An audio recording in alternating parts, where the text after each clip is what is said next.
Bueno, en primer lugar, muchísimas gracias al CSN por haberme dado la oportunidad de participar en este evento.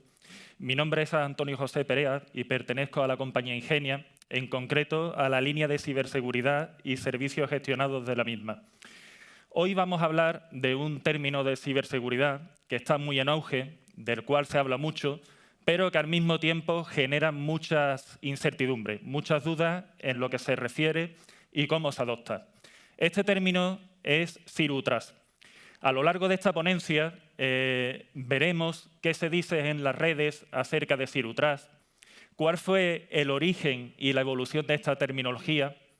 Haremos también una aproximación para que podamos conocer exactamente en qué consiste, cuál fue su arquitectura inicial y cómo evolucionó, los enfoques que tenemos que tener en cuenta para adoptar Zero Trust en su globalidad, cómo Zero Trust también se alinea con una estrategia DNS que muchas compañías hoy en día lo tienen trazado y las conclusiones más importantes al respecto. Imaginemos por un momento que alguien de los que estamos aquí hiciéramos una búsqueda en Internet con el objetivo de familiarizarnos con Zero Trust, o incluso alguien que no esté familiarizado en la materia. Algunas noticias que podríamos encontrar serían similares a las que muestro a continuación. Los CIOs deben de avanzar hacia un enfoque de Zero Trust centrados en los datos y las identidades. Como vemos en esta primera noticia, Zero Trust se vincula con datos e identidades. Por lo tanto, vamos a retener estos dos conceptos de momento. Veamos un segundo ejemplo. Zero Trust aboga por usar los mismos controles de seguridad tanto en las redes como en las personas. Aquí, además, se introduce otro elemento importante, que son las redes. Las personas no las voy a nombrar porque al final son las identidades, en cierta manera. Veamos un tercer ejemplo. Adoptar Zero Trust permite a los usuarios y dispositivos acceder a las aplicaciones de forma segura. Aquí, además, vemos dispositivos y aplicaciones. Alguien que no esté familiarizado en la materia o incluso alguien que tenga conocimientos, las primeras dudas que tendrá serán ¿qué es exactamente Zero Trust? ¿Es una solución tecnológica de un fabricante? ¿Un conjunto de soluciones? ¿Hablamos de capacidades funcionales? ¿Son unas buenas prácticas? ¿Esto de Zero Trust de qué va? Pues muy bien, el objetivo de esta ponencia es aclarar todas las dudas, así que arrancamos motores. Muchos de vosotros posiblemente penséis que esto es un tema o un concepto que es un área de marketing seguro que se ha inventado para colarnos alguna solución. Pero no, lo cierto y verdad es que el origen de Zero Trust, su germen, surgió allá por el año 2004 en el Foro de Jericó, donde una serie de organizaciones y personas de distintas entidades debatían problemáticas y soluciones relacionadas con los perímetros en la red, los perímetros en el ciberespacio. Allá por el año 2010, un analista del Forrester y su equipo acuñaron por primera vez el término de Zero Trust, porque consideraron que el tráfico de una red ya no era segura, y de ahí surgió este concepto, ya no era de confianza. Durante los años 2010-2014, Zero Trust se centró especialmente en un diseño de red, pero focalizado en los datos. ¿Con qué objetivo? Limitar ese movimiento lateral de los atacantes dentro de nuestra red. En el año 2014, una gran compañía como Google consideraba que ya no era segura su intranet, que ya no era segura en general su organización. ¿Por qué? Porque incluso la seguridad perimetral ya no era suficiente para proteger a la compañía. Por lo tanto, decidió adoptar Zero Trust dentro de Google. En el año 2017, Google evolucionó además su arquitectura, una arquitectura que ya estaba basada en Zero Trust, e incorporó nuevos elementos de esa arquitectura, entornos cloud, microservicios, DevOps, en definitiva, muchos más elementos. Y en el año 2018, Forrester nuevamente y su equipo fueron más allá de Zero Trust basado en lo que es la seguridad en el acceso y sacaron un modelo mucho más evolucionado que llamaron Zero Trust extendido. Como vemos, no es un concepto de moda. Hace 17 años surgió el germen. Pero bien, la pregunta principal sigue estando sobre la mesa. ¿Qué es esto de Zero Trust? ¿En qué consiste?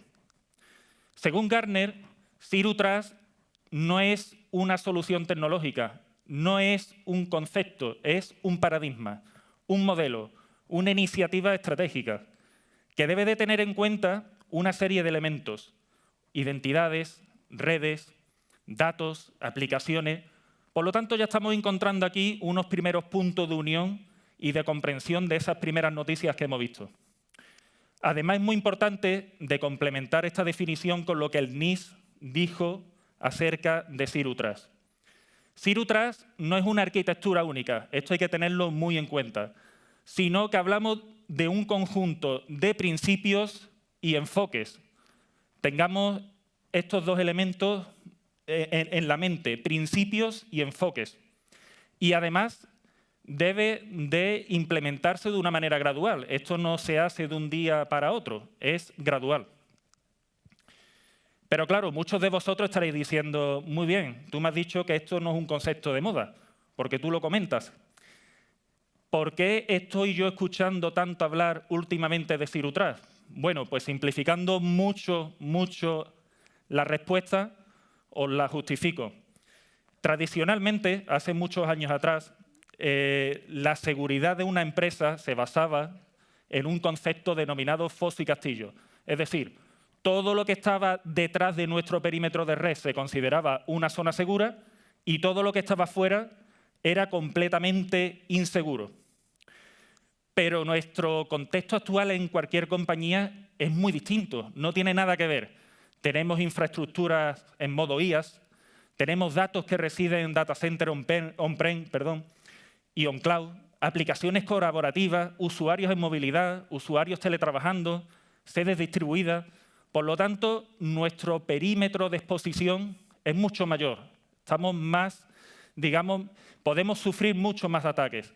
Por lo tanto, ante este contexto que no tiene nada que ver, Zero Trust se posiciona como una iniciativa estratégica que debe de combinar políticas, buenas prácticas y tecnología. Esto no va solo de soluciones sin ton ni son. Y bien, ¿cuáles son esos principios que el NIST indicó al respecto? Privilegios mínimos. Hay que dotar de los privilegios justos y necesarios. La red privada ya no se considera segura. Hay que actuar como si siempre un atacante estuviera dentro de nuestra red. No existen recursos de confianza. Siempre hay que verificar. Ningún acceso tampoco se considera seguro. Hay que ir mucho más allá de la ubicación. Información basada, en definitiva, en contexto. La red, evidentemente, lo que es la conexión, tampoco es seguro. Y necesitamos, como no, recopilar información, conocer qué está ocurriendo en nuestra red. ¿Para qué? Para tener esa gobernanza y control que hace falta.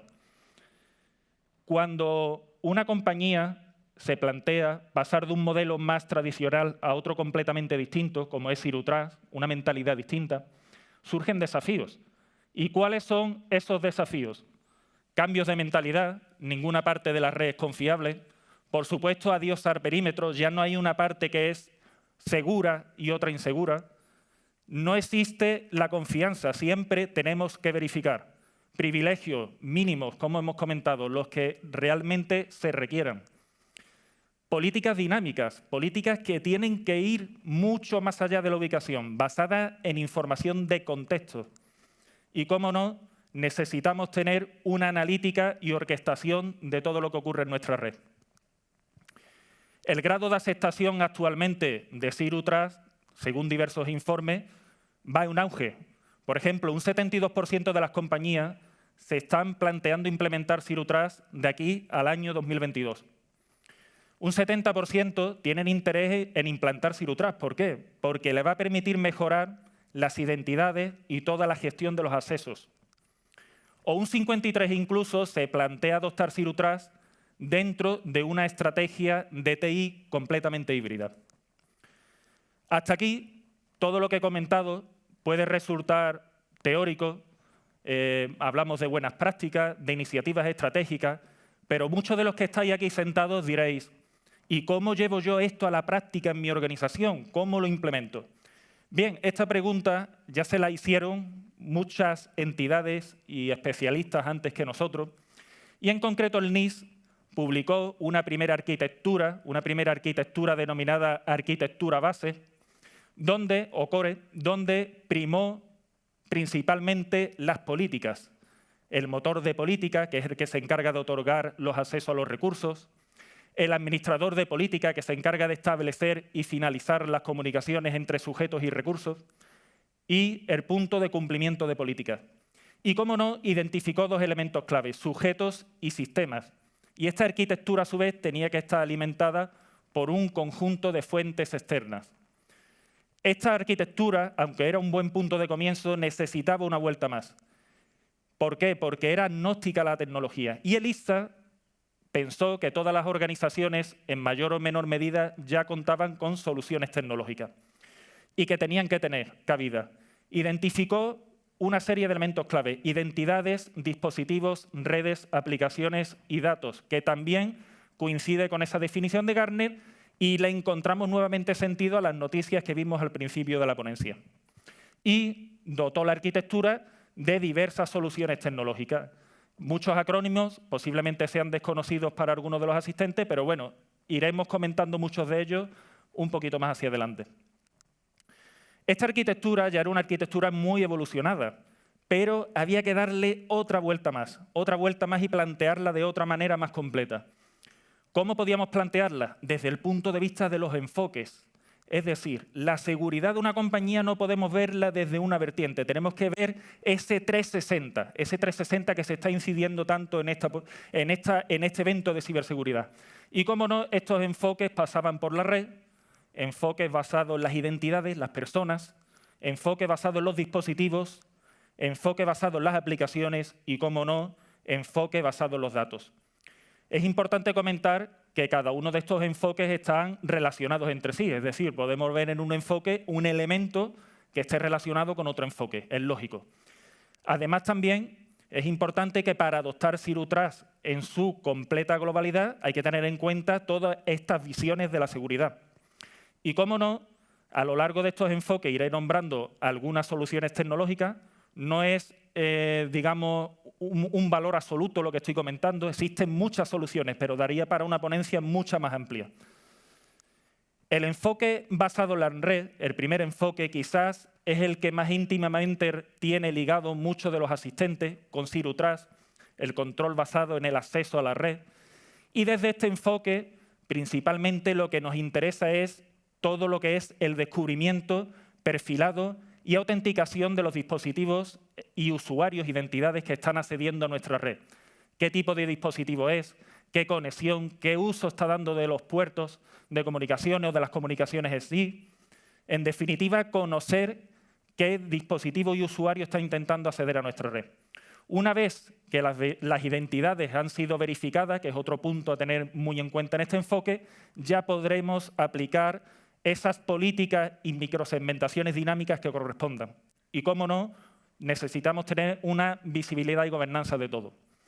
La solución quizás tecnológica más íntimamente relacionada con este enfoque y que todos conocemos es las soluciones de tipo NAC, soluciones de gestión y de control de acceso a la red. Los casos de uso que cubrimos desde este enfoque son diversos, pero principalmente relacionados con el control y la autenticación de lo que se conecta. Control de los accesos vía VPN, control de los accesos vía inalámbrica, control de los accesos que se cursen a través de nuestra red cableada o incluso controlar, como no, máquinas virtuales, por ejemplo, dentro de nuestro data center. Segundo enfoque. Enfoque basado en las identidades, en las personas en definitiva que trabajan en nuestra empresa. Este enfoque tiene tres vertientes principales a controlar. Primero, como no, la gestión de los accesos, cómo se autentican y acceden las diversas identidades a nuestra organización. Y la segunda vertiente, la tercera la nombraré ahora, es la gestión de las identidades, todo lo que es el aprovisionamiento y desprovisionamiento de cuentas, cómo se sincronizan las distintas identidades con nuestros sistemas y aplicativos, gestión de contraseñas, de roles. Cuando hemos verificado todas las identidades y estamos seguros que son las que tienen que tener acceso a nuestros datos, podemos aplicar esas condiciones de acceso que deben de ir, como estamos viendo, más allá de una ubicación y aplicar las reglas que sean necesarias. Os comentaba antes que había una tercera vertiente, que es el control de los comportamientos anómalos por parte de los usuarios. Eso podríamos tenerlo bien en este enfoque o en un enfoque más basado en los datos. Como os he comentado, los distintos enfoques tienen relación. Si un usuario un domingo a las 2 de la mañana está intentando bajarse 20 gigas de datos de nuestros servidores, posiblemente no sea un comportamiento muy normal en la mayoría de las organizaciones. Por lo tanto, lo podríamos ubicar aquí o en el enfoque de los datos. Las soluciones tecnológicas que quizás más relacionadas estén con este enfoque son soluciones de tipo MFA, multifactor de autenticación, soluciones de tipo IAM para la gestión y control de las identidades y sus accesos, soluciones de tipo PAM para el control de los accesos privilegiados o incluso soluciones de tipo WEBA para el control de los comportamientos anómalos por parte de los usuarios. Los casos de uso que podríamos cubrir desde este enfoque son la detección de vulnerabilidades relacionadas con las identidades, sincronizar las identidades con nuestros distintos sistemas y aplicativos, controlar dichas identidades y, cómo no, cumplimiento normativo, asegurar que solo las identidades que hemos verificado son las que tienen acceso a nuestros datos. El tercer enfoque es el enfoque basado en los dispositivos. Nos preocupamos por la seguridad y nos enfocamos en la seguridad desde el propio dispositivo. ¿Tiene algún tipo de malware? ¿Se ha producido algún intento de phishing? ¿Hay algún tipo de virus? ¿Con qué finalidad? Con la finalidad de poder detectar esas amenazas y poder remediarlas en tiempo real. ¿Para qué? Para evitar ese movimiento lateral que se pueda producir en nuestra red. Las soluciones más alineadas con este enfoque son soluciones, por ejemplo, de tipo EDR, soluciones de tipo EPDR, XDR o incluso complementarla con soluciones de tipo EPP, que son los antivirus. En definitiva, todo lo que esté relacionado con la securización en el propio endpoint. Los casos de uso que podemos cubrir desde este enfoque son, por ejemplo, la detección de vulnerabilidades en el propio dispositivo endpoint.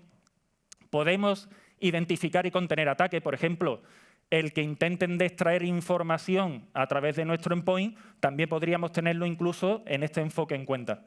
Y, cómo no, capacidades de forense, es decir, conocer desde dónde nos ha llegado el ataque, comprenderlo bien y qué riesgo ha tenido dentro de nuestra organización.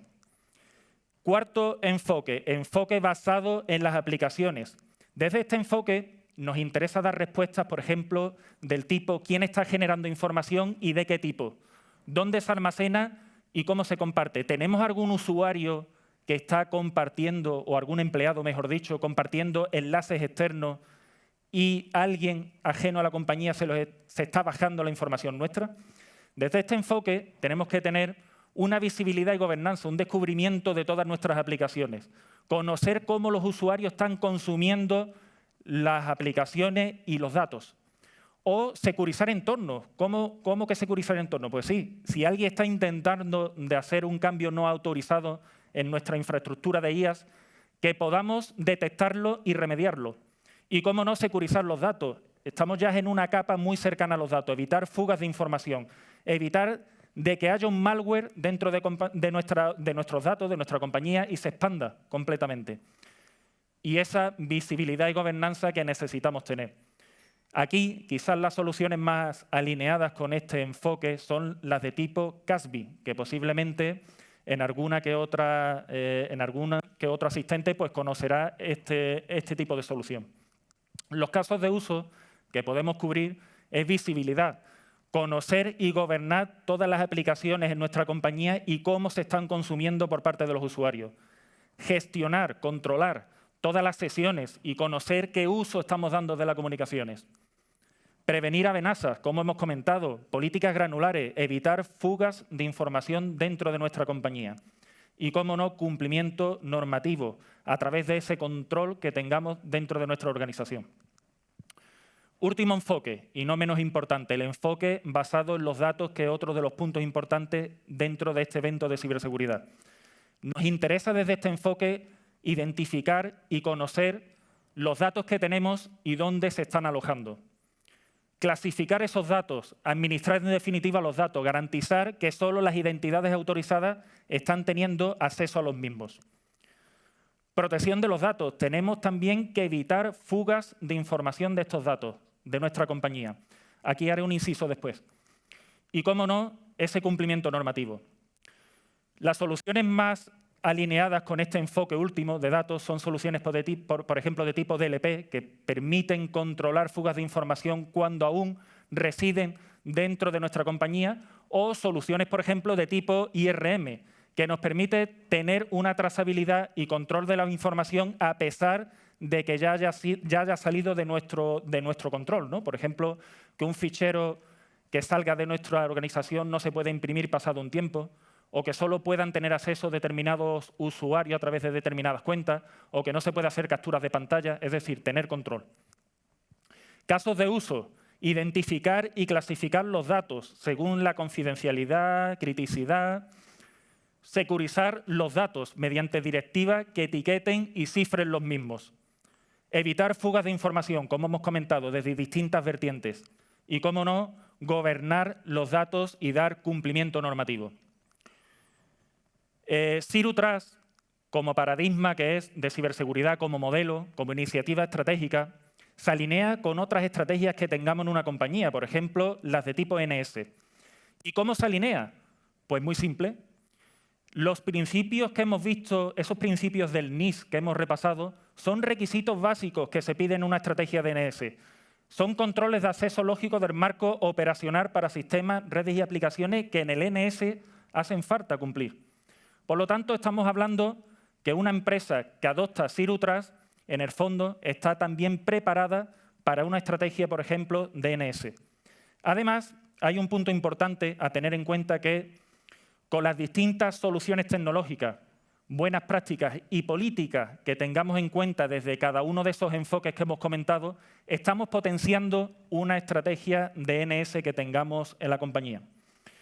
Es importante también comentar que Zero Trust no solo se alinea o está en sintonía con una estrategia de NS, también está en sintonía con otros marcos de seguridad. Por ejemplo, el marco SASE, que tan escuchado es en la actualidad. Pero bueno, esto daría para una segunda versión de esta ponencia que, no sé, en un futuro pues a lo mejor se podría plantear. Puntos más importantes a tener en cuenta acerca de Zero Trust. Como hemos comentado, Zero Trust no es un producto de un fabricante, no es un conjunto de soluciones que desplegamos de una manera alocada, sino que Zero Trust estamos hablando que es un paradigma de ciberseguridad, una iniciativa estratégica, un modelo a seguir, de buenas prácticas. Estas buenas prácticas están basadas en la confianza cero, y tiene que aunar también unas políticas por parte de la empresa. Esto no va solo de implementar soluciones, también necesitamos ese cambio de mentalidad en las organizaciones.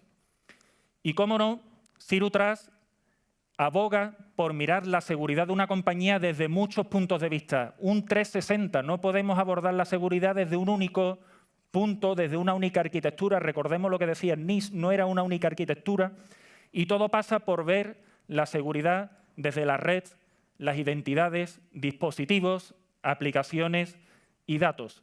Y ya como pincelada última, se alinea con una estrategia NS y con otros marcos de seguridad como la del marco SASE.